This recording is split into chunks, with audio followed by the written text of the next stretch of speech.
Nova York. E para entender tudo isso, a gente conversa agora, às 6h35, ao vivo, com o professor Márcio Coimbra, ele que é CEO da Casa Política e presidente do Instituto Monitor da Democracia. Bom dia, Márcio, bem-vindo mais uma vez ao Jornalismo da Nova Brasil, obrigado por atender ao nosso convite. Bom dia, Diego, uma satisfação imensa estar aqui na Nova Brasil conversando contigo e com toda a audiência da rádio. Professor, vamos começar ouvindo aqui uma mensagem de áudio do padre Davi Gutierrez. Ele é da diocese de Punto Fijo, que fica a cerca de 500 quilômetros de Caracas. Ele usa a palavra apressar, que quer dizer prender, só para a gente ter uma ideia de como estava o termômetro na Venezuela na madrugada do último sábado. Vamos ouvir esse áudio. Però l'attacco è stato molto preciso en zonas muy particulares, militares también del gobierno. No es una invasión masiva, está solo para apresar a estos capos do narcotráfico, porque a razão porque apresan a Maduro é pelo narcotráfico. Professor, o Maduro foi encontrado e capturado pelos Estados Unidos em poucas horas. O que isso nos diz sobre a capacidade da inteligência militar americana e talvez sobre o comportamento dos militares da Venezuela? A gente já sabe, com notícias que chegam sobretudo pela imprensa americana, que os Estados Unidos tiveram, digamos assim, P2, né? São pessoas infiltradas na Venezuela para ajudar nessa operação toda. Mas dá para dizer que também há a possibilidade de os militares venezuelanos terem sido cúmplices de tudo isso, professor? Sem dúvida, Diego, o que a gente viu foi uma capacidade de infiltração dos Estados Unidos muito poderosa na Venezuela e especialmente ali no entorno do Nicolás Maduro, porque a gente sempre tem que pensar que existem 16 agências de inteligência nos Estados Unidos. A gente sempre pensa na CIA, por exemplo, ou no DEA, mas na realidade existem 16 agências e cada uma atua em um setor muito específico, como, por exemplo, a NSA na área de tecnologia. Então, na realidade, quando você tem uma infiltração da inteligência, você tem, provavelmente, o que a gente imagina é uma infiltração de cooperação entre as agências de inteligência para setores muito específicos. Aí me parece que houve uma infiltração da inteligência americana no entorno do Maduro.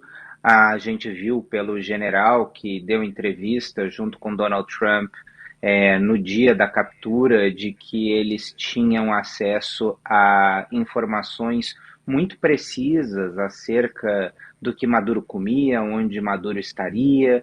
O que eu quero dizer é o seguinte: de nada adianta a força militar se você não tiver uma operação de inteligência em solo que aponte as horas, ou aonde ele vai estar. Ou seja, a inteligência ela pode dizer ao exército não atacar naquele dia, porque naquele dia houve uma mudança de hábito, ou ele saiu mais cedo, ou ele foi dormir em outro lugar.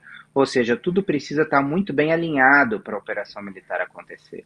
Então, na verdade, essa infiltração foi muito bem sucedida, porque ela conseguiu apontar onde ele estaria com precisão, conseguiu apontar qual era a arquitetura do local aonde ele estaria. Foi montada, como a gente hoje já sabe, uma maquete onde por meses os militares americanos treinaram essa infiltração de ataque para conseguir buscar o Nicolás Maduro lá dentro, ou seja, uma operação muito bem organizada, que teve cooperação entre as agências de inteligência, o exército, e que foi muito bem sucedida porque conseguiu capturar o ditador.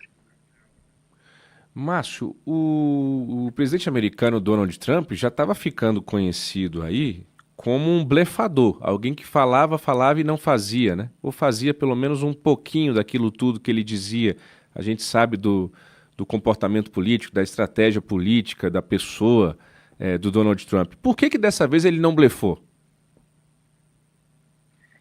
Que na verdade a gente está diante de uma situação que tem várias outras ramificações que são importantes. Uma delas é o petróleo. Não que os Estados Unidos precisem do petróleo venezuelano, mas o petróleo venezuelano, ele hoje estava sendo usado, Diego, é, por outras nações, sendo explorado por outras nações. Como disse a Maria Corina Machado algumas semanas atrás, o petróleo da Venezuela e a PDVSA, eles já foram privatizados nas mãos de governos estrangeiros que assumiram o controle da estatal de petróleo venezuelana e dos principais contratos de exploração e exportação de petróleo. Então, aqui a gente está falando basicamente de quatro países: de China, de Rússia, de Irã e de Turquia.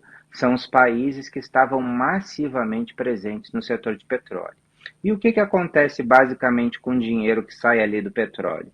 Ele financiava guerras, ele financiava para a Rússia a guerra na Ucrânia, ele ajudava a financiar a China no seu intento de invadir Taiwan, ou seja, nessas pressões sobre Taiwan, que a gente viu inclusive na semana passada, com operações militares chinesas ali na região, e também ajudava a financiar os ataques do Irã contra Israel usando suas proxies, como Hamas e Hezbollah, que também estavam presentes na Venezuela. Na verdade, a Venezuela se tornou um narco-estado, um estado pária, que na verdade conseguia financiar o terrorismo internacional e dava guarida a grupos internacionais. É claro que isso não é desmontado do dia para a noite, mas você tirando a cabeça desse sistema facilita muito o trabalho de desarticulação de todo esse processo. Então, por isso, acredito que Donald Trump não blefou, porque, afinal de contas, você tem aí um ataque quando você tira Maduro do poder, um ataque que atinge Rússia, que atinge China, que atinge Irã, exatamente aqueles que estão causando uma instabilidade nas relações internacionais nesse momento. A China já declarou, Márcio, que exige, né, determina que os Estados Unidos libertem Nicolás Maduro imediatamente. Hoje a gente vai ter reunião do Conselho de Segurança da ONU, o Brasil vai participar. Há chance de China e Rússia, nesse curto prazo, reagirem do ponto de vista militar a essa situação toda na Venezuela, na sua avaliação? Não, Diego, é muito difícil que a China e a Rússia se envolvam militarmente nesse processo, porque afinal de contas os Estados Unidos deu o primeiro passo e já está ali, já está presente no local. Qualquer movimento da China ou da Rússia local nesse momento acabaria por gerar um conflito com os Estados Unidos. Então, prudentemente, esses países não agirão certamente colocando as suas tropas ou qualquer tipo de força militar na Venezuela. Mas nós sabemos que existem ali agentes da FSB, que é a agência de inteligência da Rússia, existe inteligência chinesa, inteligência cubana, ou seja, a Venezuela é um estado permeado e permeável por diversos interesses de outros países,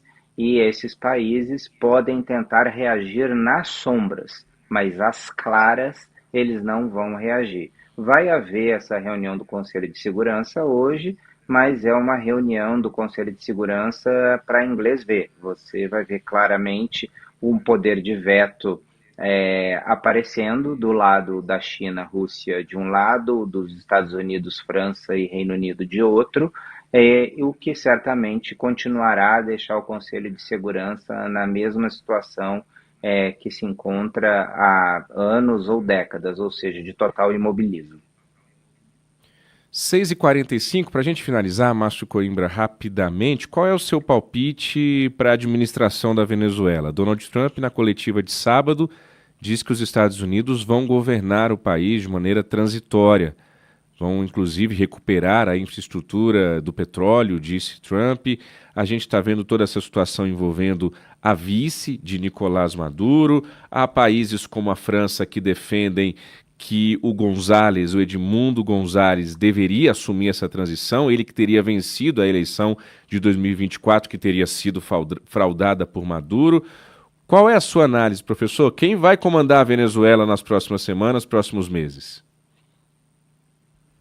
Olha, Diego, é difícil de dizer porque o processo ainda está muito nebuloso, porque se tirou a cabeça do regime, que foi Maduro. Mas acontece que é uma coisa que eu sempre disse em várias entrevistas há muitos anos. Não adianta você tirar simplesmente Maduro. Por quê? Porque existe uma penetração da corrupção por intermédio, especialmente dos militares, mas também do poder político e do poder jurídico, em diversas instituições do país. E aí eu estou falando tanto da área mineral, quanto na área de petróleo, em vários setores desculpa, da Venezuela, em vários setores do país, existe uma penetração desses interesses corruptos, que fazem parte de uma teia que se articulou dentro do governo venezuelano. Então, a gente tem ali militares, cerca de 700 generais, que tomam conta de diversas partes do país. E se você não desarticular essa força desses 700 generais, é muito difícil que você consiga governar a Venezuela. Nomes como, por exemplo, Diosdado Cabello, Padrino Lopes, são nomes muito importantes que precisam ser extraídos também do país e que precisam ser presos, porque eles certamente são nomes que garantem a manutenção do narcoterrorismo e do narcogoverno que se instalou na Venezuela. A vice-presidente se diz que poderia colaborar, mas até o momento isso não ficou muito claro se realmente vai acontecer, de que modo aconteceria, ou seja, há uma grande incógnita. E nesse momento não há espaço para a oposição voltar, porque essas pessoas ainda estão na Venezuela. A gente também precisa se perguntar o que vai ser feito com os presos políticos. São centenas, milhares de presos políticos que continuam nos porões do regime e que precisam ser soltos. Ou seja, não haverá mudança profunda na Venezuela se não houver uma mudança profunda no regime. Se tirou a cabeça do regime, agora se precisa retirar os tentáculos do regime. Como os americanos irão fazer isso, ainda é uma incógnita. Se a vice-presidente vai realmente cooperar e depois de toda essa transição, aí é que eu vejo espaço para a chegada de Maria Corina Machado, para Edmundo González e para a emergência de novos nomes da oposição, inclusive com uma eleição livre, sem fraudes, que possa realmente expressar o desejo do povo venezuelano. Muito bem, 6h48, conversamos ao vivo aqui no Jornalismo da Nova Brasil com o professor Márcio Coimbra, CEO da Casa Política e presidente do Instituto Monitor da Democracia. Márcio, obrigado, um ótimo dia, até uma próxima oportunidade. Eu que agradeço, Diego, muito obrigado pelo convite, uma satisfação estar aqui na Nova Brasil e conversar com a enorme audiência da rádio.